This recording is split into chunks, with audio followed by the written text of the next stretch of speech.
Miss Jones, a.k.a. Jonesy. Welcome. Good morning. None other than New York's very own Jonesy, straight from the studios at 94.7 The Block. I am so glad to see you both. Yes.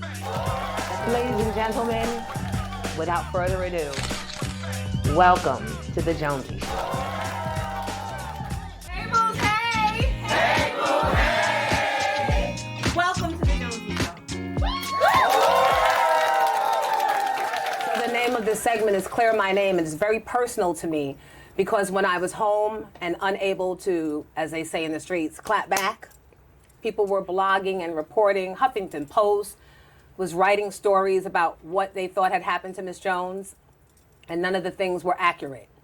But again, unless you have the resources to pay a reputation management company or you have an inside plug, I went from being on the inside to being all the way outside before being outside was a thing. Those rumors live and the lies live. And unless you thwart them with the truth, your reputation gets damaged. So right now is where the buck stops. So I created this platform so people that have been wrongfully accused can come on and clear their name. My first guest, Brooke Dean. Brooke Dean is an author. She's a friend. She's a fellow mom in Jack and Jill Incorporated, Jack and Jill of America Incorporated. And Brooke is here to represent the story of her cousin, Angela Bledsoe. I knew about the story and Angela before Brooke and I ever met. I'm gonna sit back and let you tell the story about your cousin, Angela Bledsoe. My cousin Angela Bledsoe she's my first cousin, and she was also like one of my best friends. And unfortunately, back in 2018, she was murdered by her boyfriend and her daughter's father. So, let's back it up. So Angela was a member of Delta Sigma Theta Sorority Incorporated. Mm-hmm. She was a finance expert. She was a financial analyst. She was a financial analyst. She went to, was it FAMU? FAMU.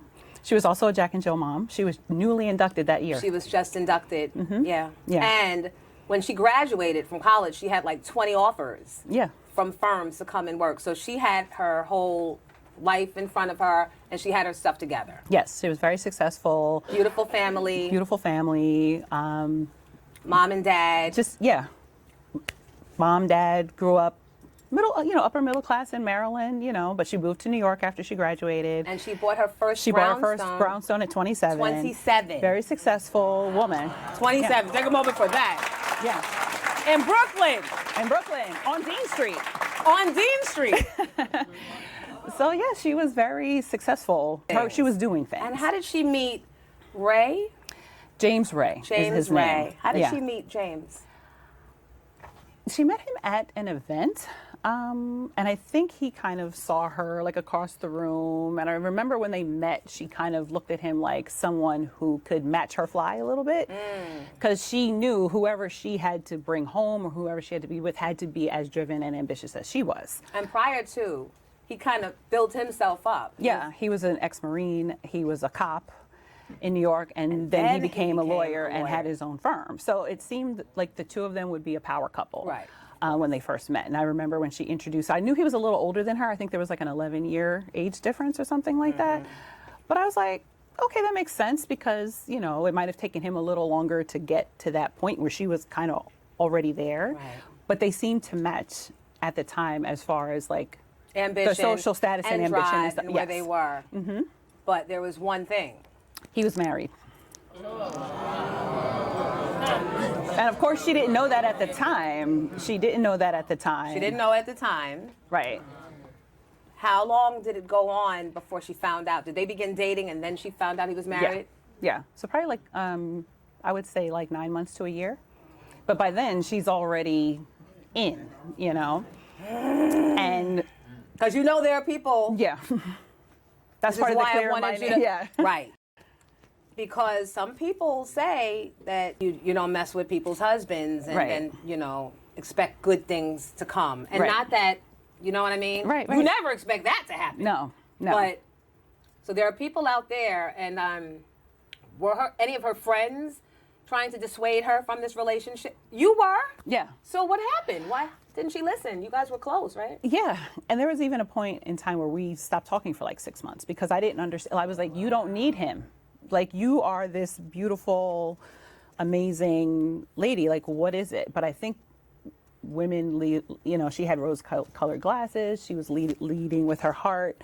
Because, of course, he's not telling her that things are wonderful with his wife. It's like, because at that time, they had been married for going on 20 years. They had adult children. So he was selling this story about that they were going to leave. Like, she always had the idea like he was going to leave. And that it was just pretty much over, like just waiting for the kids to get out of college type of thing. So she was holding on to the lie and the fantasy and everything that he sold her. So right. I want to take a break. Mm-hmm. We're going to take a break because that's a whole lot. Yeah. That's a whole lot even for me. And I'm Jonesy. But when we come back, I'm going to ask you if the wife found out and what happened with that. I need to know. We need to know. All right, guys. Yeah. We'll be back with more of Jonesy. I played by the rules. I had tenure, and they still fired me without cause. Tenured teachers under government law are not supposed to be fired without due process. No one should lose their jobs because the government ignored their own safeguards. The city needs to stop punishing educators and city workers and start fixing what's actually broken. I'm Athena Clark, and I'm running for City Council in District 46. We deserve better, and that's what I'm fighting for. So we were talking about your cousin Angela, who fell in love with this, who we thought would be an amazing man, and they fell in love, and everything was going well, and then she finds out about 6 to 9 months in that he got a whole family at home, a happy wife of 20 years, adult children. So did Angela ever tell you, was she calling the wife, hanging up? Was she trying to make herself known? Was the wife calling her? Tell me, talk to me. I can't remember the circumstances, how his wife found out about her. But at one point, and this didn't really come out, is they all had dinner together. What? Yes. And I remember No. Who planned the dinner and made the reservation? He did. Did you hear that? He did. Yes, he did. Because I guess at this point, he was like, I'm not getting rid of either one of you. So both of them had the option to leave at this point. And all three of them sat down and had dinner. And I remember when she told me the story. They agreed to keep, because the wife was like, well, I've been in this relationship for 20 years.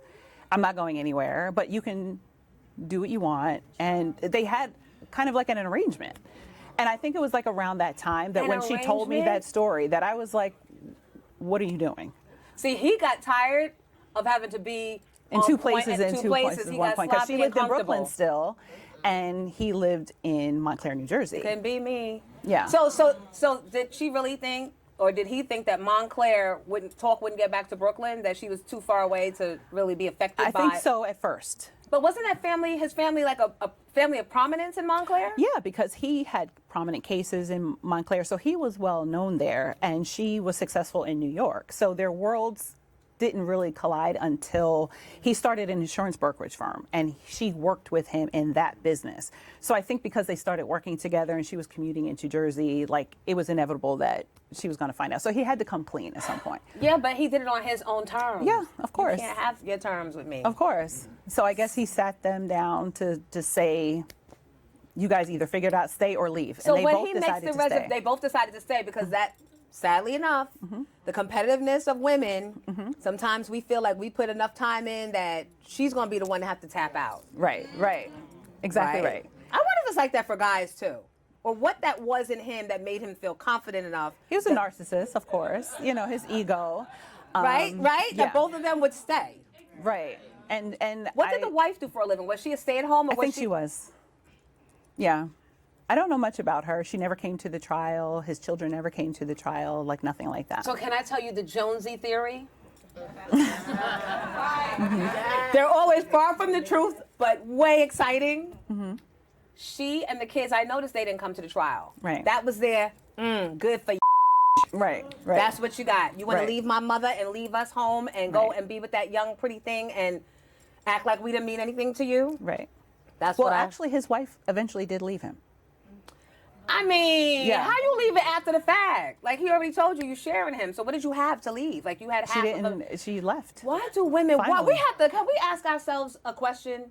And you don't have to make yourselves known because we've all either been there, are there now, or one day probably gonna go there. Why is it that we as women always think that our thing is going to out-thing somebody else's? Why? What is that? I don't know. And you be working it and throwing it and doing all the things, and then you still Right. find out that, and then he has the colossal nerve to bring them together. And even at that moment, instead of turning around and about facing from the restaurant, Right. you sit down, and then you probably start challenging her. Right. Right. What is that? And what type of man gets off on that, Diddy? But wait. You can leave gotta it leave in. it.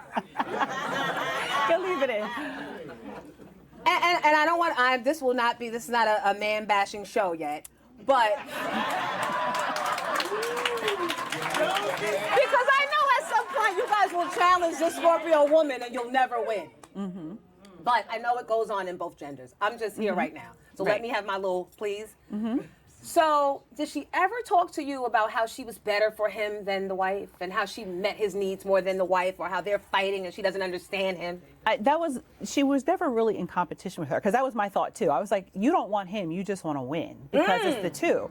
And she was, at some point, she actually did feel sorry for her because she was like, is she staying just because she put in time? And I was like, that's why you're staying. Because it kept getting to a point where she's like, well, I've already been with him for 3 years. I've already been with him for 4 years. I said, but the years keep going. And I think right when she got it in her mind, like maybe this isn't. But then she got pregnant. She got pregnant and the wife left at the same time. So she thought in her mind that was like, in her mind, she thought because the two things happened at the same time, that was supposed to mean we're meant to be together. Yeah. So, and it's sad to say. And she had always wanted to be a mom. She had had fertility issues leading up to that. So she looked at Alana like, this is my miracle baby.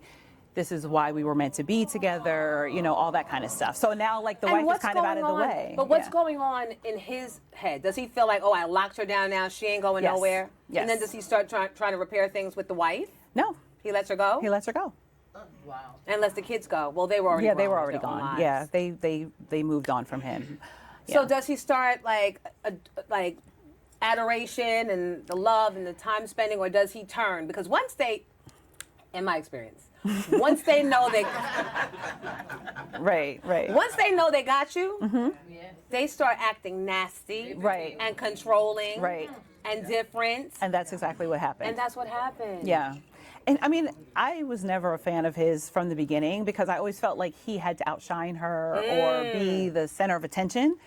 And then once she had Alana, all of her attention was on Alana, not on him. And he felt like, I think he felt he was losing her at that point. So he became more controlling then because I guess whatever he was controlling with his ex-wife is now gone.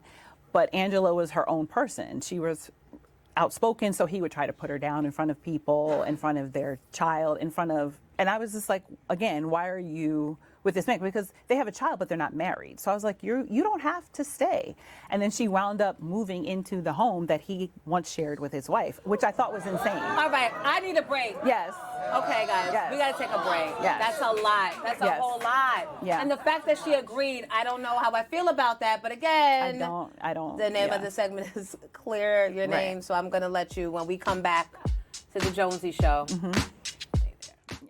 Hi, I'm Crystal, and we are Gretel and Sons, home of the famous sweet potato bread, peach cobbler egg rolls, our Rasta pasta, our kale and collard greens with smoked turkey. My nickname is Gretel, taught how to cook by my grandmother, cooking with my sons. Now we're cooking for you. That's 3 generations of chefs. Now 4.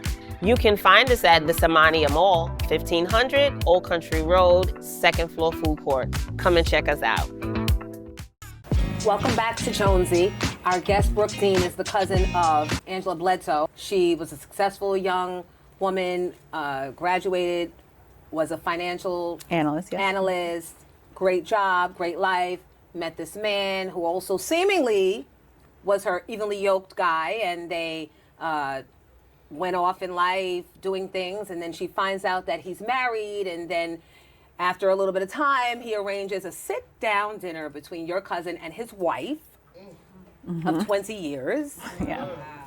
And after the meeting, they have an arrangement, I guess, amongst the three of them. And then suddenly the wife has had enough. She leaves, and then he moves your cousin into the home he shared with the wife. Yes.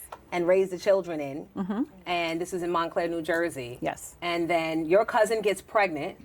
She was pregnant. She had already had her by the time she moved in because she still kept their lives a little separate. But once the wife left, And the wife left probably because of the baby. She was actually okay with the baby for a little while. I think she just got tired of sharing. Like, he was more and more in New York than he was in Jersey. So she left, and then Angela wound up moving eventually to New Jersey. So she has the baby. She's spending time and giving attention to the baby and not Yes. so much him. Right. And he starts to turn. Yes. When did he start buying weapons? I read an article that he started buying weapons, and he was a former corrections officer. Yes. So he already had. Well, he was a Marine and an ex-Marine, and he was a cop. So he already had weapons. And I didn't know any of that at the time. I thought he was just a lawyer, always been a lawyer. So Angela never mentioned any weapons in the house. I'm not even sure she knew how many he had, because by the time the trial came, they had like an evidence bag of like 14 or 17 guns or something like that. So if I had known that at the time, I would have been like, get out of that house. Because, But you were telling her to leave the relationship. I was telling her to leave anyway. And I think once she moved in, I think when you live with someone, that's when you know them. You see them day in and day out. So like the rose-colored glasses came off, because before, you know, when you're having fun and you're doing all the things, because the wife, right, was dealing with the everyday him. Yeah. So when now she's in the wife position, she sees who he is every day, and then it was like not this pretty picture, and so she's started distancing herself from him. And he started, from what I read, he started picking up on that energy. Yes, yes. And he started tracking her whereabouts. He put surveillance cameras around the house. He put tracking devices in her car. He even went so far as to ask the daughter for mommy's password to on her phone. Yeah. Yeah. Because he suddenly did not trust her, even though he was the untrustworthy one in the beginning. So. And wasn't he borrowing money from her?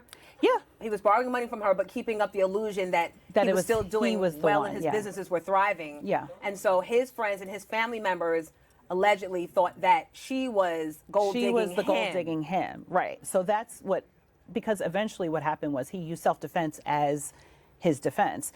And they made it seem like she was the one that was gunning for him, if you want to say, so take his money and take all the whole while she was building up his business, bringing all his clients. So was he hitting her? Had he hit her? She had never told me initially like anything that was going on, but then she would send me text messages like, oh, I woke up at 4 o'clock this morning. He was just sitting on the bed staring at me. And I was like, that's not normal, you know? No. So you told her to get out? I told her, I was like, something's not right. He seems like he's unraveling. I even told her, like, maybe you should come stay with me until you figure out this situation. Because she was like, I don't want to just leave him and take Alana away from him, because he was like a doting dad. He took her to school. He did her hair. He was a good father. But you staring at me at the corner of the bed. I know. Yeah. And he was this controlling person. So I was just like, that aside, like you can still co-parent. Just, you need to get out of that house. So did she ever tell you, I dropped it, that maybe we need some space or some time with each other? And he said, no, if you leave me. He was like, don't take my daughter away from me, because she was always going back and forth to Florida. Her sister lives in Florida. She did a lot of work with FAMU, so she was always going there, and she would take Alana with her. So that's why I think he was, in his mind, thinking she was going to leave and go to Florida, whatever what was going on. So it kept being messy, and it kept getting worse, and it's the same story. And ultimately you say, we're going tomorrow morning to get you an apartment or a home of your own? She called. We were playing phone tag, so we were texting back and forth, calling back and forth. And she said, "Meet me on Monday," because I work in New Jersey. So Right. she was like, "Meet me after work, and we're going to go look at houses." She had a realtor set up. She and had everything. made up her mind. She Now made up she's her ready mind. to do it. She had her down payment money ready because she could buy a house herself. She didn't need him for anything. Right. So that the morning that he killed her, she was had appointments to. We were supposed to meet to go look at houses. Yeah. So it's what, 8, 9 in the morning, and you call her and like, where are you, or what? We weren't supposed to meet till after work, so I Okay. didn't think anything of it. So I went to work like normal, and then my dad called me while I was at work and said, "I think something terrible has happened to Angela. I think her boyfriend may have hurt her." And I was like, I knew it was true, whatever he was saying, but I didn't know at the time how bad it was. How did he know? What happened? Because my father and Angela's mother are siblings, so he heard from like his brother, who she called, and then he called my dad, and my dad called me. So what I read is that James knew what he was going to do that day. He Yes. printed out a will. They both took Alana to school. Yeah. And then when he came back is when he shot her. And then she bled out all day while he was typing up a will. He had already drawn up a prenuptial agreement, even though they had no intentions of getting married. She already told him, "I'm not marrying you." She was done. And he thought the prenup would be like a promise to her that they would get married. But the date, she sent it to me in a text. She's like, "Look what he sent me. Like, this is this weird thing." And I was like, "You guys aren't engaged. You're not planning to get married. He knows you don't want to be with him. What does the prenup mean?" And I dismissed it. And it wasn't until the lawyers who would eventually prosecute him, when it came up, the date that he killed her was the date he post-dated the prenup on the day that he killed her. So if she hadn't signed it, he knew what he was going to do on that day. So I'm going to assume he did all of this premeditation. Yes. That morning. The reports say she was on all fours, crawling backwards. What happened was she was sitting on the sofa, and he shot her from across the room in the chest. So then she fell over and was crawling on all fours to the kitchen to get away. He followed her, shot her in the back, and then turned her over and shot her in the face. And then, I know it's a lot, but even in that, he still sat there and plotted. Yes. Told his brother to pick the daughter up from school. He drove the daughter. He picked Alana up from school, drove her to Pennsylvania. To his brother. Yes. And the brother said, "I don't even mess with him like Yeah, that." So I yeah. don't know why he was at my door. Yeah. It seemed very strange. We got to get to the nitty-gritty of this and clear this name when we return to Jonesy. My name is Kenya Davis, and welcome to Strictly Skills Hair Studio. I've been a stylist for over 20 years. My specialty is short haircuts, natural hair, braids, dreads, you name it. Well, I do Miss Jones's hair. I have a pleasure in doing her hair every Thursday. Even though she's a star, I'll definitely make you look like a star too. So we're here at Hollis Avenue. My telephone number 347-536-6808. This is where I do my magic. Welcome back to Jonesy. Our guest, Brooke Dean, is the cousin of our clear name candidate today, Angela Bledsoe, who was viciously murdered by her husband. And we were at the part where you were describing how he shot her in the chest and then turned her over, shot her in her face, and then He fled the scene. he fled the scene. There was a manhunt for a week for him. Where did he go? He went to Mexico and got on a plane to Cuba. They arrested him when he landed in Cuba. Homeland Security got him. Yeah.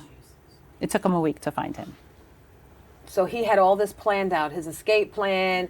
He had printed out his will and a fake prenup. And he wrote checks for his brother for his bail in case he got caught. But he thought he would make it to Cuba since there's a non-extradition there. So he just thought he was going to get away with it. But as soon as he landed, they took him into custody. So they got him. So they got him and they brought him back. And then the trial didn't start until 4.5 years later because he's a lawyer. So he knew how to delay the trial. So for 4.5 years, we were waiting for justice for her. So I want to say, be careful who you bet, but you would think I'm betting a lawyer. I'm good. But yeah. Sometimes they flip the... Yeah, he was like a Jekyll and Hyde. So 4.5 years go by, and you get a call that the trial is about to happen? Yes. And what's going through your mind? Finally, because he was just delaying it. And it's like, thank God her daughter, she's been in therapy since the whole thing happened. She's adjusted very well. So life was going on at the same time, but it was still like, this is not done. We need justice for her. We're still missing her every day. So are you guys seeing news? Is this in the newspapers that the trial is coming, or is it kind of quiet? It was kind of quiet, but then when it finally started to happen, that's when it ramped up again. Okay. So, I had to get prepped by the prosecutor, remember all the things I said 4.5 years later, because I was the one who identified her at the ME's office. I'm the one who had to share 26 pages of text messages between us describing how he was becoming crazy. So you had to relive all the I had trauma. to relive all of it. And her parents and my whole family had to relive the whole thing. And her parents didn't even know. They never knew that she was dating a married man. They never knew he was married. Never. She never told them, I think her sister knew, but that was it. Her parents would have been like, what are you doing? They would have never condoned that at all. But now we're going to get our day in court. We're going to get our justice. Yes. What happens the morning of? He uses self-defense as his defense, even though she was shot in the back. So we're like, how does that even make sense? So now we're in the trial, and everything was about tearing down her reputation and how she targeted him and how she preyed on him and how she had her sights set on him to get him and lure him away from his wife. Yes. Basically, he was trying to paint her out to be a gold digger. Right. Was the jury buying it? No. Okay. No. So did he know that the jury wasn't buying it? I think he thought he could sell that story because he had this idea of himself being more successful than he was. And I think because so many people showed up for the trial, like the support for Angela was amazing, thank God. And so the support for him, not so much? There was nobody on his side. Nobody. There was one woman who was always sitting on that side. So we were like, who is it? Because it wasn't his family. And it was an ABC News reporter. And that's only because that was the only place where she could sit because Angela's side was filled with her family, her friends, her sorors, like everybody. So how many days into trial? How many weeks into trial? The trial lasted about a month. Okay. But it was, the forensic evidence was... It was obvious. It was obvious, yeah. And he knew that. Yeah. And that's why he killed himself. Once he was convicted, he was about to be sentenced and he killed himself in jail on Father's Day. So even with that, he tried to be some sort of weird martyr. I don't know. But the entire trial was about trying to paint this picture of her, that she needed him in order for her life to be wonderful. And it was actually the opposite. So I thank you for sharing the story with us. Mm-hmm. And I'm sure that she's up above thanking you for clearing her name. Because I'm sorry that I had to bring you through this. Again, you're reliving the pain. I'm sorry. Yeah, but I had to do this for her because everything that they painted her was not her. And anyone who knew her knew that. So you're doing a great job. Yeah. I just want to make her proud, because she can't do it herself. So that's why I'm here. Thank you. I think you did that. Thank you, book team. Promotional considerations by Nationwide Bus Charter. Your ride, your route, nationwide. Also, Nicole Orozco, Accounting and Tax Solutions, your trusted partner in financial excellence. Nobody Cares Sports Network. No religion, no politics. And UltimateSoulEscape.com.